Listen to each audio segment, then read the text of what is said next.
Shalom Bapak Ibu, saudara kasih dalam Tuhan. Haleluya, kita bersyukur Tuhan memelihara kita melewati hari demi hari. Dan hari ini kita sudah sampai pada penghujung weekend hari ini, yaitu Jumat 6 Maret 2026. Besok tentunya kita sama-sama libur dan menikmati rest sejenak setelah sepanjang minggu menjalani aktivitas kita sehari-hari.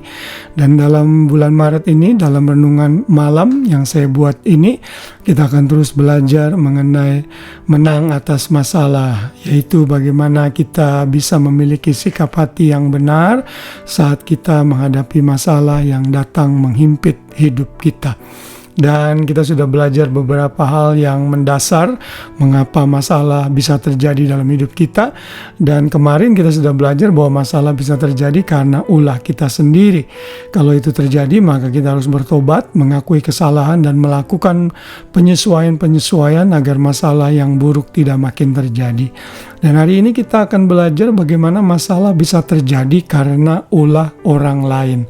Dan Alkitab memberikan contoh di dalam pembacaan kita hari ini, yaitu dalam kehidupan Abraham dan Abimelek. Kita tahu pada waktu Abraham berjalan menuju negeri di tanah Negeb, Abraham bertiba di tanah Negeb, ia menetap di antara Kades dan Syur, lalu ia tinggal di Gerar sebagai orang asing. Nah, pada waktu itulah Abram karena ketakutan istrinya Sarah yang cantik diambil oleh orang, maka dia menyatakan bahwa istrinya itu Sarah itu bukanlah istrinya, tetapi dianggapnya sebagai saudaranya sendiri. Dan ia berbohong kepada Abimelek, sehingga Abimelek pada waktu itu suka dengan Sarah dan hendak mengambil Sarah. Tetapi pada waktu itu mimpi datang kepada Abimelek, dan dalam Kejadian 20 ayat 3 di sana Tuhan berkata melalui mimpi kepada Abimelek yang juga merupakan ayat hafalan kita. Di sana dikatakan, tetapi pada waktu malam Allah datang kepada Abimelek dalam suatu mimpi serta berfirman kepadanya, engkau harus mati karena perempuan yang telah kau ambil itu, sebab ia sudah bersuami. Jadi Tuhan mengingatkan Abimelek, kalau kamu tetap melakukan apa yang engkau lakukan dengan berusaha mengambil Sarah, maka engkau akan mati.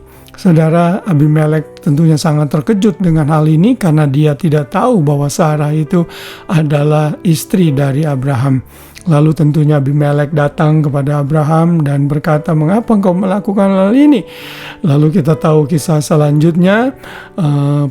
Abimelek menyerahkan kembali Sarah kepada Abraham, lalu Abraham berdoa sehingga memulihkan keadaan Abimelek dan juga tidak jadi dihukum mati, dan juga wanita-wanita yang ada di Gerar pada saat itu mandul, dan Tuhan kembali membukakan kandungan wanita-wanita yang ada di negeri Gerar setelah dia di-restore hubungannya dengan Abraham. Saudara, ini adalah kisah di mana Abimelek jatuh dalam masalah karena ulah dari Abraham. Tentunya tindakan Abraham ini tidak dapat dibenarkan, namun Tuhan melakukan apa yang Tuhan anggap perlu lakukan dalam kekuasaannya sebagai Tuhan, dan akhirnya Abimelek dipulihkan, saudara. Nah, ini sebagai salah satu contoh saja dalam Alkitab yang menyatakan bahwa masalah itu bisa terjadi karena ulah dari orang lain.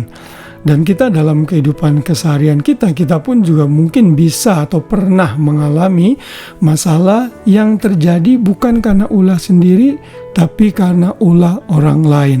Dan kalau itu terjadi, maka Tuhan masih bisa memulihkan kita. Mungkin saudara pernah membuat janji bisnis dengan teman saudara, lalu teman saudara itu bukannya menolong, malah justru mengambil harta benda saudara. Saya ingat waktu itu ada seorang artis di Indonesia yang berbisnis dengan temannya, lalu akhirnya mobilnya malah hilang bermiliar-miliar, saudara.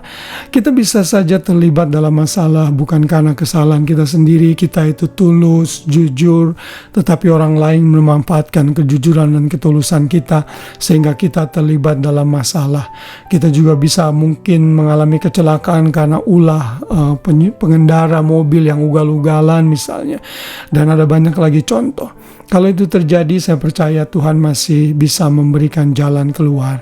Saudara perlu mengampuni orang itu. Kalau memang saudara mau mengambil jalur hukum, lakukan jalur hukum sesuai perintah Tuhan. Namun di hati saudara tetap saudara mengampuni orang itu dan mohon Tuhan untuk memulihkan keadaan saudara. Jadi jangan merasa saudara mengalami masalah sendirian, karena banyak orang juga yang pernah terlibat dalam masalah karena ulah orang lain, karena perbuatan orang lain. Tapi Tuhan tetap bisa memberikan solusi dan jalan keluar untuk hal itu. Karena itu biarlah kita tetap memandang Tuhan dalam masalah yang terjadi dalam kasus seperti ini. Kita percaya apa yang diambil orang itu Tuhan bisa pulihkan. Mungkin kita pernah ditipu, dikecewakan. Saya percaya kalau Tuhan itu Tuhan yang tidak pernah meninggalkan kita, ya pasti bisa mengembalikan apa yang sudah dirusak dan diambil oleh orang lain. Kiranya malam hari ini kita semakin ditambah lagi pengetahuan kita bahwa masalah seperti ini pun Tuhan tetap masih bisa punya rencana dan memberikan jalan keluar bagi kita semua. Puji Tuhan, selamat malam dan selamat beristirahat. Tuhan memberkati kita semua. Shalom.